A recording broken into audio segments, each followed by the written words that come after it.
திருச்சிற்றம்பலம். சிவசிவ.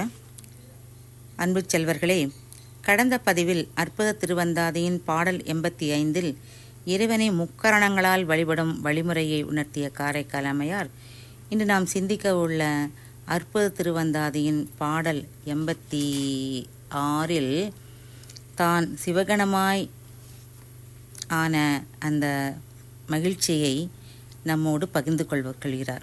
இப்போது பாடலை பெறுங்கள். பாடல் 86. பெரினும் பிரிதியாதும் வேண்டேன் எமக்கு ஈது உரினும் உராது ஒளியுமேனும் சிறிது உணர்த்தி மற்றொரு கண் நெற்றியிலே வைத்தான் தன் பேயாய நற்கணத்தில் ஒன்றாய நாம். இந்த பாடலை சிந்திக்கும் முன் மீண்டும் ஒருமுறை காரைக்கால் அம்மையாரின் வரலாற்றை சற்றே சிந்திக்க வேண்டும்.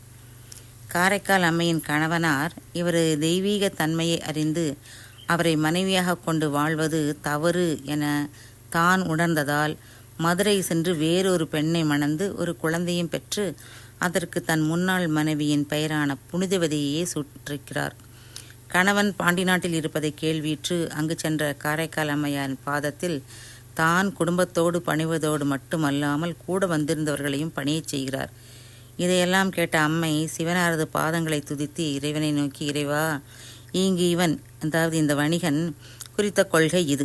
இனி இவனுக்காக தாங்கிய வனப்பு நிறைந்த தசை பொதி கழிந்து இங்கு உன்பால் வானுலகில் நின் பாதம் போற்றும் பேய் வடிவத்தை தந்துள்ள வேண்டும் என்று சொல்கிறார்.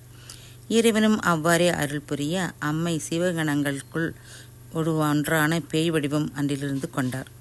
இந்த வடிவத்தோடு திருவாலங்காட்டிலே இறைவரது மேல் நோக்கி எடுத்த திருவடியின் கீழே அமர்ந்து என்றும் ஆனந்தம் சேர்த்து கீதம் பாடிக்கொண்டு அம்மையானவள் அமர்ந்து உள்ளார். இப்போ நம்ம பார்த்த பாடல் வழி தம்மை காரைக்கால் அம்மையார் சிவனாரது நல்ல பேய்க்கணங்களில் ஒன்றான நாம், தன் பேயாய நற்கணத்தில் ஒன்றாய நாம், நல்ல பேய்க்கணம் என்று சொல்கிறார்.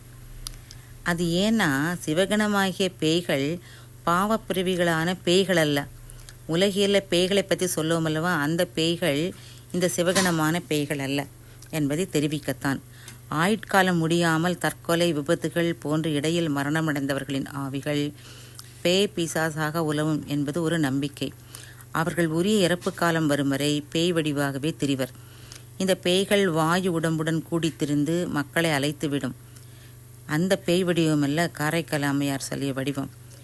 அந்த வடிவமானது மானிட உடம்புள் எலும்புக்கூடு வடிவமாக மட்டும் இருப்பதும், காற்று போல் கடித்து செல்லும் தன்மை வாய்ந்ததும், களிம்பு நீக்கப்பட்ட செம்பு போல பாசம் நீக்கப்பட்ட சுத்த மாயா உருவம். ஆனால் மக்கள் கண்ணுக்கு புலப்படுவது ஆகிய ஓர் ஒளிபெற்ற திருவுடம்பு இது என்கிறார் அம்மை. வானும் மண்ணும் எல்லாம் வணங்கும் பேய் வடிவம் இவர் வடிவம்.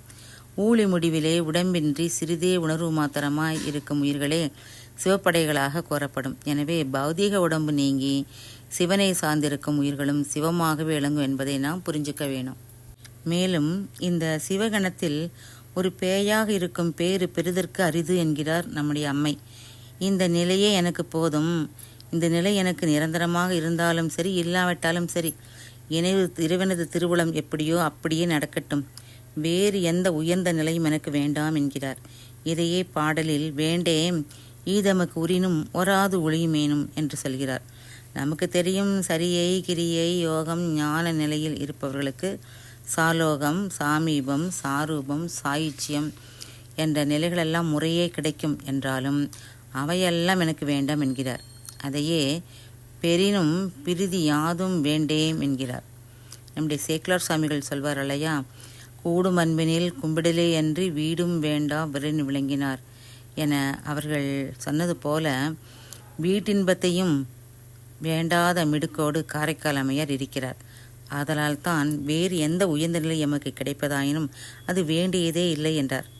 மணிவாசகருடைய பாடல் இங்கு நினைவு கூறும் அல்லவா, கொள்ளையன் புரந்தரன் மாலையன் வாழ்வு குடிகெடினும் நல்லேன் நினது அடியாரோடல்லால் நரகம் புகினும் எல்லேன் திருவருளாலே இருக்கப்பெறின் இறைவா உள்ளேன் பிரதெய்வம் முன்னையல்லாது எங்கள் உத்தமனே என்பது நம்ம நினைவுக்கு வரும்.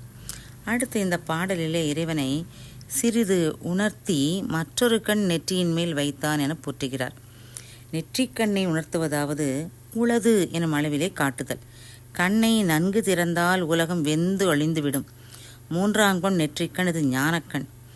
யாருக்கேனும் தன் ஆற்றலை சிறிது உணர்த்த வேண்டுமென்றால் அப்போது அக்கண்ணை திறந்து காட்டுவான். நக்கீரரோடு வாதிட்ட போதும் சரி, மன்மதன் மலரம்புகளை வெட்ட போதும் சரி, தம் 3ஆம் கண்ணை சிறிதே திறந்து காட்டினான். எனவே தன் நெற்றி மேல் அந்த கண் இருப்பதை சிறிதளவே உணர்த்தினான். இந்த பாட்டிலே இறைவனுக்கு ஆட்பட்டவர்களுக்கு வேறு எந்த பதவியும் உயர்வாக தோன்றாது என்பது காட்டப்படுகிறது. பேய்க்கணமானால் இறை தொண்டில் ஈடுபடுவது எனவே நற்கணமாயிற்று.